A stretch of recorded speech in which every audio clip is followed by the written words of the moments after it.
It's funny because if you look right here, I have both the Minions Blu-rays, and then over here is Despicable Me 2. I do not own Despicable Me 1, and I do not own Despicable Me 3. I didn't even buy the Minions second one on Blu-ray. It was given to me for free from the studio, and then I think, I didn't even buy the second Despicable Me or the first Minions. Those were both from childhood, so... Hello, Adam Ryan Donato. Hello, welcome back to another Hard Review. I am here, of course, to talk about the latest film in Gru's saga. We have Despicable Me 4. Now, Despicable Me 4 is another one of these. Probably the most distinct factor in this movie compared to the previous ones is, well, number one, they have a baby now. That brings up the topic of conversation in which the studio said, hey, we are doing the Simpsons bit where we are not going to age anybody up. Obviously, a baby takes 9 months to come out, and then it's a baby for a bit, like this. I mean, it's still like a baby here in the movie, but still, years have happened with these little girls as well. You got a girl who's oh gosh, 7, 9, and 11 is about where you put them at. I mean, Margot was at the stage where she was liking boys and going on dates. So maybe she was 12 or 13, but I guess that works out because why would you want to? You know what I mean? And then I had the thought while watching this movie, I was do I think that one day there will be a movie called Despicable Me 8? And I don't know, because usually when franchises like this get to the fourth movie, they're done with the numbered titles, right? You do Despicable Me, then Despicable Me 2, and then Despicable Me 3, and now it's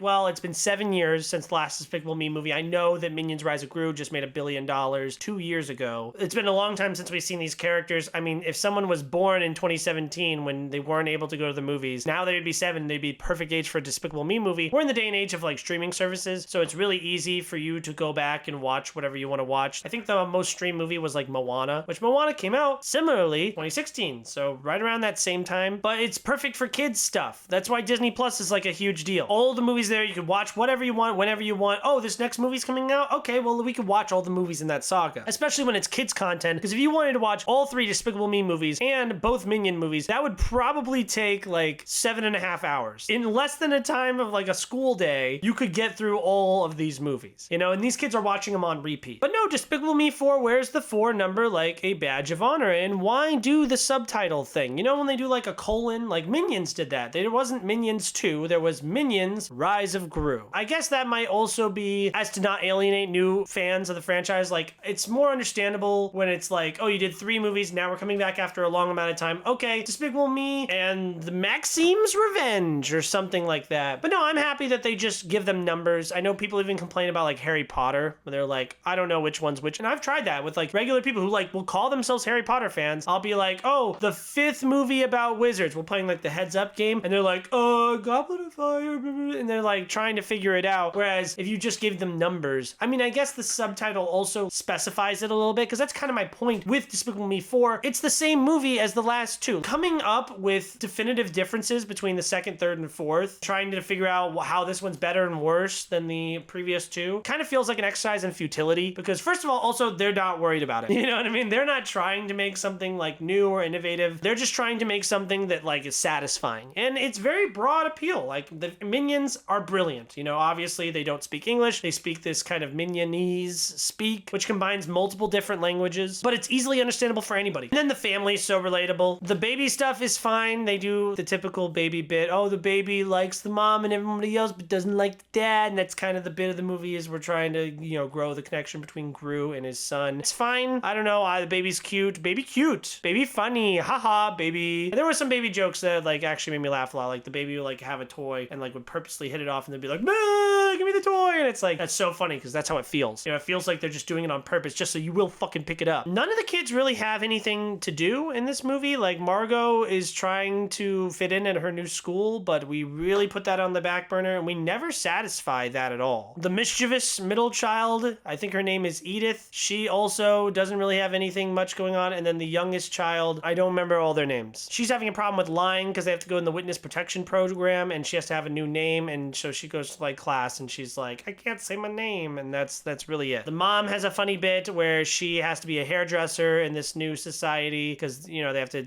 have new roles and whatnot. She does a really bad job at doing the hair of this like really mean lady. The mean lady comes after her like the Terminator, and that's the entire subplot of that. Gru is obviously dealing with like the main plot of the movie, which is Maxime. Maxime is the villain. It is played by Will Ferrell, who's kind of doing like the Zoolander villain type thing. Like he's doing this really like pompous, exaggerated accent, and he's a lot of fun, and you do hear Will Ferrell in it. It's definitely not like one of his better voice acting performances, but it's solid. It works for what we're trying to go for. Comparing it to like previous villains, I think the villain in the second Despicable Me is probably the most forgettable. Well, it's a twist villain, first of all, so it's not like we're getting like a lot of time with him, whereas like Jason Segel's villain of Vector in the first movie, not only can you quote Vector, but also he has such a distinct personality, and he has so much time with Gru, and he has so much personal beef with Gru. The villain in the third movie, I think it's Trey Stone or Matt Parker, or Matt Stone, Trey Parker. Haha. I've been really getting into a lot of their movies recently. I just saw Basketball and Team America World Police for the first time. I've obviously seen the South Park movie, but I think that's a fun bit, and that is something that we didn't really get a lot of time to develop him either. You know, most of that movie is dedicated to Gru having his relationship with his twin brother. In this movie though, no, Maxime has like a whole backstory of personal beef with Gru, so that's appreciated. They come face to face at the beginning of the movie, and not really throughout, because in the middle of the movie, Gru, I made a joke in my Letterboxd review where I was like, Gru has a secret relationship with the underage girl who lives next door, because that's what happens. There's this girl, Poppy. Gru really wants to make friends with her dad and really wants Poppy to be friends with Margot. The mom of the family really wants to be friends with Gru's family, which is funny because like the dad's really pretentious, and then Poppy's like on her phone and she's being like this like annoying teenager. But Poppy figures out that Gru is Gru, uses that information to leverage Gru into pulling off a heist for her. So in the middle of the movie, we're just doing this entire, it has nothing to do with Maxime or the family or anything like that. It's just about maintaining the ruse. He goes to his old school and tries to steal something. That's all fine, but yeah, cut all that out. You know what I mean? That has nothing to do with what's actually going on here. We're not spending enough time developing the characters in the main family, like the main characters from the franchise. You know, do something with the girls. I don't know. Like, I guess that's where it's kind of annoying that they're like, oh yeah, we're not going to age anybody up. No one's going to get any growth or development. Oh, every movie, new movie, we're just going to keep having new characters, and we're going to see how the family reacts with the new characters. We're not going to focus on developing the actual family besides Gru. Another storyline that I haven't even mentioned yet is the Minions storyline. So the Minions, the Mega Minions, are obviously the whole bit of this movie, right? So the Ramsbottom guy, Steve Coogan, from the second movie, he runs the AVL. He has a much bigger role here because he kind of takes the Minions, the rest of the Minions, because like a couple of them stay with Gru, but he takes the rest of the Minions on a side quest. He makes them like super minions. They're the Fantastic Four, basically. They go and try to be superheroes, and they're really bad at it. It was funny because the scene where they go try to be superheroes, the scene like just started, literally just cut to the Minions, the Mega Minions. This kid behind me goes, oh, this is my favorite part. And I'm like, great, man. I don't know what they're going to be up to, but whatever they're up to, count me in. But yeah, this has nothing to do with anything. They show up in the climax of the movie to join Gru in his fight with the main villain of the movie. I guess everything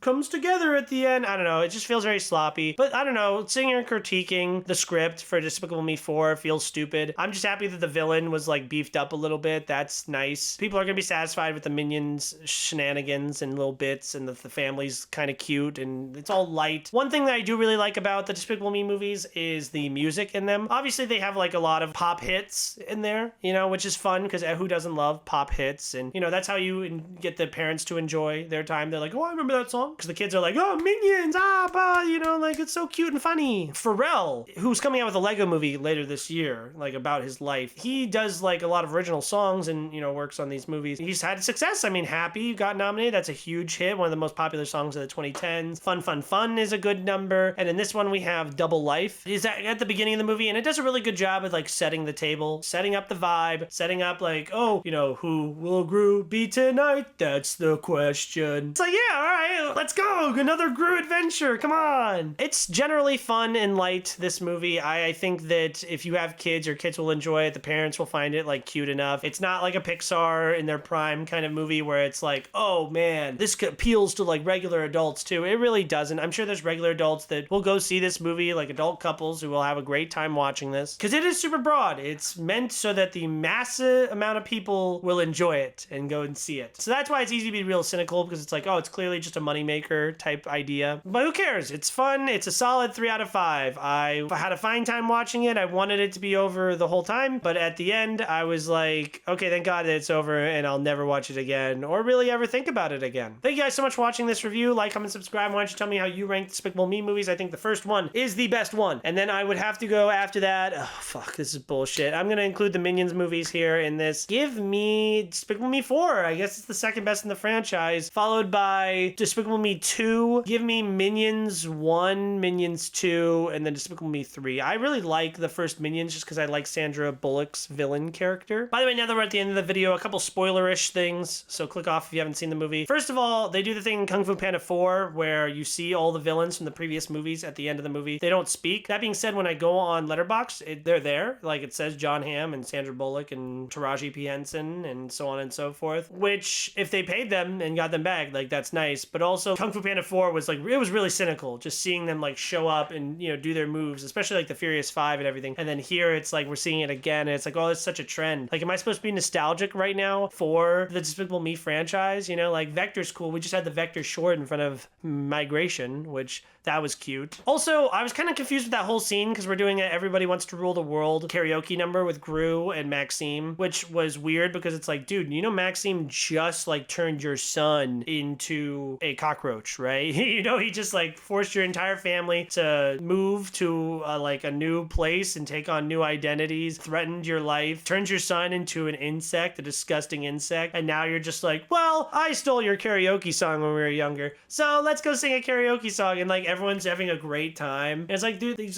villains hate him. You know what I mean? Like, I don't know. I'm taking it too seriously because it's just a stupid kids movie and it's just supposed to be like, oh, I remember the Vector from the first Despicable Me movie. Whatever, man. I'm surprised by how much I like this because I like it more than Kung Fu Panda 4. I mean, at least seems like they brought back some of the people. So cool, I guess. But whatever. Fuck this shit.